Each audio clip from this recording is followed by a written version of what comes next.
여권의 조희대 대법원장 사퇴, 내란 전담 재판부 요구에 삼권 분립이란 대명제와 함께 사법부 독립을 침해한다는 반발이 나오고 있습니다. 내란이란 특수한 상황과 사법개혁이란 시대적 요구, 국민주권이 이를 견제할 수 있다는 명분이 이 반발을 무너뜨릴 수 있을지 국회 법사위 소속 민주당 서영교 의원에게 이야기 들어보겠습니다. 어서 오십시오. 예, 안녕하세요. 여권에서는 대체적으로 조희대 대법원장이 사퇴해야 한다고 이렇게 이야기를 하고 있는데 의원은 어떠신가요? 당연히 사퇴해야 합니다. 조희대 대법원장은 대법원장으로서 지켜야 할 공정, 중립, 그리고 국민에 대한 신뢰를 어겼습니다. 국민들이 신뢰하지 않습니다. 조희대 대법원장이 사퇴해야 되느냐라고 하는 것에 많은 국민들의 여론이 동의하고 있는 상태입니다. 조희대 대법원장은 대법원장으로서 공정하고 중립해야 함에도 불구하고 그렇지 못한 이유는 지난 대선 때입니다. 이재명 대통령 후보에 대해서 파기환송시키는 과정에서 9일 만에 파기환송을 시킵니다. 대법관 전원을 꼬드겼는지 권력을 남용해서 파기환송을 시킵니다. 이것은 대선에 개입하는 것이고요. 그리고 중립의 의무를 지극히 위반한 것이고, 이런 상태로 대법원은 국민의 신뢰를 받기 어렵습니다. 그런 상태에서 지기현 내란 재판부가 현저히 공정성이 치우친 상태를 그대로 방치하고 있기 때문에 지기현 재판부는 교체되고 재구성되어야 합니다. 그럼에도 불구하고 방치하고 있기 때문에 조희대 대법원장은 사퇴가 맞습니다. 그래야 대법원이 사는 길입니다. 사퇴 의견이 당론은 아닌 것 같은데 법사위 위원분들께서는 대체적으로 같은 의견이신 거죠? 누구 사퇴하라 마라를 가지고 당론으로 정하지는 않습니다. 법안은 당론으로 정합니다. 그러나 이것이 더 여론이 거세진다면 저희들이 판단할 수 있겠으나 벌써 조희대 대법원장이 아주 오래전에 그렇게 중립의 의무를 위반하고 공정성을 위반하고 정치에 개입하고 대선에 개입하는 위법, 위헌적인 상황이 있었기 때문에 법사위에서는 사퇴 요구를 끊임없이 해왔습니다. 그런데 사퇴할 가능성은 좀 없어 보이는데 사퇴하지 않으면 어떤 방법이 있을까요? 사퇴하지 않으면 법원의 신뢰는 뚝 떨어집니다. 법원이 공정하지 못하면 입법부가 법원이 공정하게 만들어야 합니다. 그래서 조희대 대법관은 스스로 물러나는 길이 법원을 살리는 길이고 대한민국 국민이 법원을 신뢰하는 길이다, 이렇게 말씀드릴 수 있을 것 같습니다. 그래서 탄핵까지 얘기가 나오고 있잖아요. 좀 가능성이 얼마나 된다고 보십니까? 저는 당연히 탄핵 대상이라고 생각합니다. 그래서 제가 법사위원으로, 국회의원으로 개인적인 입장이지만 법률을 위반하고 헌법을 위반했기 때문에 당연히 탄핵 대상이라고 생각합니다. 그 내부에서 검토를 해보셨을 거 아니에요? 그래도 가능성이 높아야 그래도 진행을 할 텐데 좀 얼마나... 지금은 조희대 대법관이 스스로 물러나고 그리고 내란의 잔재를 확실히 뿌리 뽑아야 하는데 지기현 재판부로는 내란의 잔재를 뿌리 뽑을 수가 없습니다.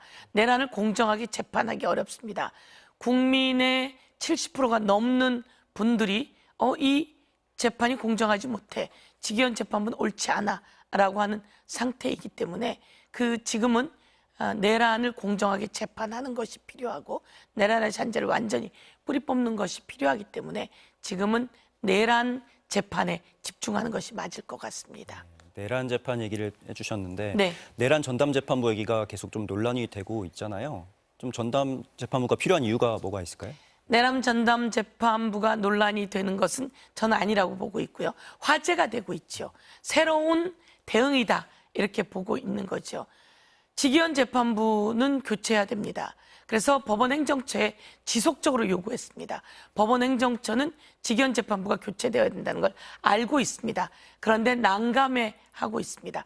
지기현은 룸살롱 등에서 접대를 이해 당사자인 변호사들로부터 650만 원 받았다고 법적 조치되어 있는 상태입니다. 그리고 그 룸살롱에서 사진까지 찍은 모양이 다 나오지 않았습니까? 룸살롱에 간 것도 확인이 되었습니다. 그런데도 더 조사를 하고 있지 않습니다. 그래서 공수처에 법적 조치해 놓은 상태입니다. 그러면 이 재판부가 옳지 못하다고, 공정하지 못하다는 걸 국민도 알고 법원도 알고 법원 행정처도 알고 판사들도 알고 있습니다. 그런데 교체하지 못합니다. 그렇다면 내란 전담 재판부를 법으로 만들자라고 제안하게 된 것이고, 그래서 법으로 그것을 만들려고 하는 겁니다. 내란 전담 재판부는 해양사건 전담재판부, 해사 전담재판부를 저희가 지금 만들고 있거든요. 부산에 해양사건 전담재판부가 있습니다. 서울 지법과 서울 고법에도 있습니다. 그리고 지식전담재판부가 있습니다. 이렇게 전담재판부는 법원이 스스로 만들기도 하고 법원이 만들지 못하면 국회에서 입법으로 만들어주기도 한다. 이렇게 말씀드릴 수 있을 것 같습니다. 예, 법원 스스로 자구책을 마련하면 전담재판부가 필요 없다 이런 입장이셨던 것 같은데 자구책이 뭐가 있을까요? 법원이 스스로 만들면 내란 전담재판부가 필요 없다까지는 아닙니다. 법원이 제대로 한다면 이 내란 전담재판부 이야기가 나오지 않았겠죠. 그런데 벌써 아주 오랫동안 이 내란 전담재판부를 준비하지 않고 있기 때문에, 직위원재판부를 교체하지 않고 있기 때문에 교체해야지 된다, 이렇게 말씀드리는 겁니다. 네. 네, 내란 전담 재판부가 위헌이라는 주장도 계속 제기되고 있고, 지금 윤석열 전 대통령이 해온 행태를 보면 위헌 법률 심판 제청을 할 거라는 예상이 너무나도 당연하게 나오고 있는데, 그러면 재판이 좀 지연된다 이런 우려가 좀 나오는 것 같습니다. 이에 대한 대책은 있으십니까? 위헌이다라고 하는 말씀에는 이렇게 말씀드리겠습니다. 위헌이 아닙니다. 위헌인 이유가 없습니다. 헌법에는 법원을 둔다 이렇게 되어 있고요. 사법권은 법원에 속한다. 그리고 그 법원은 법관으로 구성한다 이렇게 되어 있습니다. 법관과 법원 구성은 법률로 한다고 되어 있습니다. 그래서 우리가 가정법원 두지 않았습니까? 그리고 특허법원도 두고 있습니다. 이런 법원을 두는 것은 헌법이 아니라 법률로, 법원 설치법으로 이 법원을 두게 된 겁니다. 그렇다면 이 법원을 두는 것도 아니라 내란 전담 재판부를 두는 겁니다. 법원 안에 부를 두는 것이기 때문에 이것은 법원 스스로 내규로 해도 되는 것이고요. 그리고 법률로 한다면 더 확실한 것이기 때문에 이것은 위헌이 아닙니다. 헌법에는 법원을 구성하는 내용을 법률로 하게 되어 있기 때문에 이 내용은 위헌이 아니다, 이렇게 말씀드리겠습니다. 네. 어제 부승찬 의원이 폭로한 내용이 있었잖아요. 네. 조희대 대법원장과 한덕수 전 총리가 만나서 어떤 이야기들을 했다, 수상한 네. 만남을 가졌다. 근데 지난번에 공개했던 녹취하고 같은 내용일 것 같은데. 그 내용은 제가 제보를 받은 것입니다. 파기환송을 5월 1일 날 이재명 대통령 후보에 대해서 파기환송을 조희대가 시킵니다. 5월 1일 파기환송 시키기 하루 전인 4월 30일 한덕수가 출마를 시사합니다. 그리고 파기환송 시킨 그날 한덕수는 출마를 선언합니다. 이 과정 속에서 조희대는 벌써 1년 전에 윤석열에게 이재명은 대선까지 갈 일 없다, 이재명 건이 대법에 올라오면 대선에 못 가게 해결하겠다라고 하는 제보를 당시 여권의 고위직으로부터 제보를 받았습니다. 좀 신뢰할 만한 근거. 그렇습니다. 아주 신뢰할 만한 내용입니다. 과거 민정에 있었던 사람이라고 말씀드릴 수 있을 것 같습니다. 이 내용은 오늘 제가 처음 이야기하는 건데요. 민정에 과거 계셨던 분. 정권의 민정에 있었던 사람. 과거 정권이면 네. 진보 정권을 말씀하시는 거예요? 아닙니다. 보수 정권을 이야기하는 겁니다. 그쪽에서 나온 이야기입니다. 윤석열과 조희대가 만났고 조희대는 윤석열에게 이재명 사건이 대법원에 올라오면 바로 처리하겠다라고 하는 제보를 제가 받았는데, 이 제보를 받았으니 제가 법사위에서 질의했습니다. 조희대 대법원장은 이에 대해서 답변을 하시라, 아니면 아니고 기면키라고 답변하시라. 그게 제가 5월 2일 날 질의했는데 아직도 답변이 없습니다. 그리고 어제 부승찬 의원이 대정부 질문에서 제공한 녹취, 조희대, 한덕수, 그리고 정상명, 김충식, 최은순의 동거남이었죠. 이렇게 만났다. 이렇게 만난 사람들이 만난 자리에서 4월 7일경에 만났다라고 이야기합니다. 만난 자리에서 이재명 사건이 대법원에 올라오면 곧바로 처리하겠다라는 제보가 녹취로 나왔습니다. 이런 상황이 있는 상황 속에서 진짜 조희대는 5월 1일 날 이재명이 대선까지 못 가게 파기환송시켰던 거죠. 이런 일련의 사건들을 본다면 조희대는 5월 1일 날 파기환송해서는 안 되는 거였습니다. 그렇기 때문에 이 부분에 대해서 어제 대정부 질문에서 나왔고 이것에 대해서는 저희가 법적 조치 취했으니 이에 대해서는 수사가 밝혀줄 거라고 생각합니다. 네, 뭐 충성맹세되었다 이런 얘기도 하셨던 것 같은데 오늘 뭐 시간 문제 때문에 더 질문을 좀 못 드릴 것 네. 같고요. 다음에 다시 한번 또 모시도록 아주 충격적인 사건이었고요. 그것이 현실로 드러난 게 5월 1일 파기환송이었고 그리고 조희대 대법원장 산하에 지기현 판사가 이렇게 재판을 질질 끌면서 재판을 무마시키려고 하는 것 자체를 국민은 그대로 지켜보지 않을 것입니다. 제보 받았어요. 조희대가 윤석열을 만나서 이재명 건이 올라오면 내가 대법원에서 바로 정리해버리겠다라고 했다고. 그래서 조희대 대법원장 답변하라고 했는데 답변이 없어요. 오늘 영상 한번 다시 보실게요. 윤석열 탄핵 이후 정상명, 한덕수, 김충식, 조희대가 4인이 회동했답니다. 이것도 의혹이지만 들어보세요. 제가 말했던 내용과 똑같은 내용이 들려요. 자, 그러니까 나도 그 이야기를 그런 얘기인데 4월 4일 날 윤석열 편집 소고 끝나고 4월 7일인가 4월 10일인가 15일인가 그 발언이 정확하지 않았어요. 그때쯤 조희대 대법원장하고 좌우상위원장하고 그 다음에 김충식이하고 한덕수하고 목적 예민이만 점심을 먹었다 이러지. 그 자리에서 조희대로 그런 말을 했다는 거야. 이재명 사건 대법원에 올라오면 대법원에서 처리해서 알아서 처리한다. 그런 얘기 했더랬어요. 그리고 그 내면서 한 얘기는 다음 대통령은 내 압제를 했으면서 한번 본다. 요청. 저는 이 내용은 나중에 들었어요. 제가 제보받은 것은 아주 고위직에 있던 사람이 윤석열과 조희대가 만나서 한 얘기, 조희대 왈, 이재명 사건이 대법원에 올라오면 바로 처리하겠다라고 했다는 얘기를 우리 쪽 의원에게 얘기했고 그런 얘기를 제가 또한 제보를 받고 이런 과정이 있었는데 이 내용을 똑같이 정상명, 한덕수, 김충식, 조희대 이게 사실인지는 모르겠으나 이 내용이 있지 않습니까? 이게 말씀드려도 되겠습니까? 녹취로 나와 있잖아요. 말씀드려도 되겠습니까? 그래서 제가 말하는 것은 이런 상황이 얘기가 되고 있다고 녹취가 나오고 저는 정확하게 제보를 받았고 그런데 이런 상황 속에서 갑작스럽게 파기환송을 해요. 이게 말이 됩니까? 6만 아니 7만 페이지에 달하는 기록을 받느냐? 그랬을 때 처장님 뭐라 그랬어요? 어떻든 전자문서로라도 받다고 합니다 라고 했던 거 아닙니까? 그런데 제가 받은 답변에는 뭐라고 왔어요? 우리 그런 거 안 봐요. 우리는 파기환송한 상고 이유서와 그 법률 판단을 봅니다. 이렇게만 이야기했단 말이에요.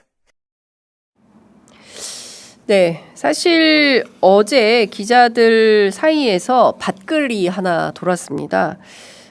조희대 대법원장의 수상한 오찬 의혹과 관련된 밭글이 돌았습니다. 이제 주요한 내용은 특검 수사로 수상한 오찬에 유의미한 증거가 포착이 됐고 금주 후반에 모종의 보도 가능성이 있다라는 내용입니다. 물론 이런 밭글이 다 맞는 것은 아닙니다. 경우에 따라서 맞기도 하고 경우에 따라서 틀리기도 하는데요.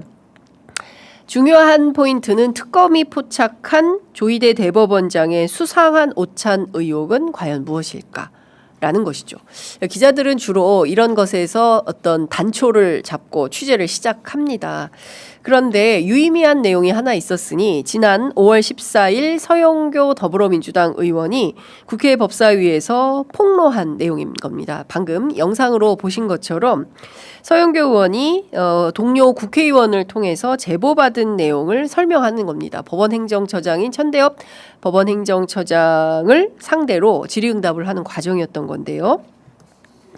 조희대 대법원장이 임명된 이후에 정상명 전 검찰총장, 한덕수 전 국무총리, 그리고 김충식 씨, 지금은 굉장히 많이 유명해진 사람이죠.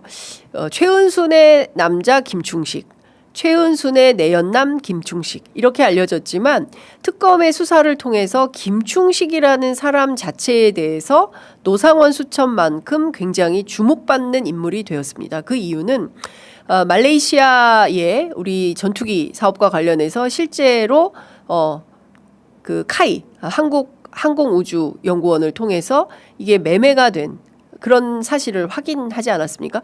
전투기 사업까지 이 김충식이라는 사람이 손을 댔나? 그리고 그 밖에 다른 정치권과 연루된 수사와 관련해서 소위 이제 김건희 특검팀에서 의혹을 받고 이제 조사 대상이 된 사람이기도 합니다. 이런 사람들과 함께 식사 자리에서 이재명 사건이 대법원에 올라오면 알아서 처리하겠다라는 취지의 민감한 발언을 들었다는 것입니다. 서영교 의원이 처음에 동료 의원한테 이 제보를 받았을 때는 조희대 대법원장이 정상명, 한덕수 같이 밥 먹을 수 있지. 그런데 김충식? 왜 김충식이 그 자리에 꼈을까? 이거 좀 신빙성이 낮다라고 판단을 했다라는 것입니다. 왜냐하면 조희대, 정상명, 한덕수는 모일 수 있지만 김충식이라는 사람의 백그라운드를 보아할 때 이 자리에 어울리는 사람이라고 판단하기 어려웠기 때문에 그렇다는 것이었습니다. 관련해서 어젯밤 저는 서영교 의원에게 다시 전화를 해서 취재를 했습니다. 어떻게 생각하십니까? 의원님 이런 밭글이 돌고 있습니다. 어떻게 보십니까? 라고 했더니 당시 서영교 의원에게 이 얘기를 전해준 현직 국회의원, 지금 현직 국회의원입니다. 서영교 의원이 지난 5월 14일 날 천대여 법원행정처장을 상대로 질의할 때 제보받은 것은 현직 국회의원의 제보를 받아서 그것을 질문했다라는 거예요. 그러면 이 현직 국회의원은 누구에게 이 관련된 제보 내용을 들었을까요? 궁금하시죠? 그 서영교 의원도 궁금했던 겁니다. 그래서 서영교 의원이 그 다른 동료 의원에게 누가 이 얘기를 전해주더냐. 조희대 대법원장이 이재명 사건이 대법원에 올라오면 알아서 처리하겠다라는 취지의 발언을 어디서 누구로부터 이 얘기를 들었냐라고 했더니 아주 높은 사람이 전해주었다라고 얘기를 했다고 합니다. 아주 높은 사람. 누구로 추정이 되십니까? 이 내용은 제가 취재해서 확인을 좀 해보도록 하겠습니다. 아주 높은 사람이 전해준 조희대 대법원장의 수상한 오찬 회동 의혹과 관련해서 조금 더 추가 취재가 필요해 보인다라는 것인데요. 앞서 말씀드린 대로 서영교 의원이 굉장히 신빙성이 떨어진다라고 판단을 했는데 방금 보신 열린공감 TV에서 공개한 한 여성의 육성으로 확인된 저 내용이 똑같았다라는 겁니다. 그래서 굉장히 소름이 돋았다는 겁니다. 저거 내가 제보로 들은 내용인데 그 얘기를 열린공감 TV에서 어떤 여성의 워딩으로 똑같은 내용이 나오네? 그렇다면 이거 신빙성이 있는 것이다 라고 판단을 해서 당시 국회 법사위에 출석한 천대엽 법원행정처장을 통해서 물었다라는 것입니다. 아시는 것처럼 정상명 전 검찰총장의 사돈이 운영 중이었던 예화랑은 당시 윤석열의 비밀 선거 캠프였던 거 여러분 알고 계시죠? 한덕수에 대해서는 더 이상 말하지 않아도 여러분들이 너무 다 잘 아실 거라고 생각합니다. 특검이 이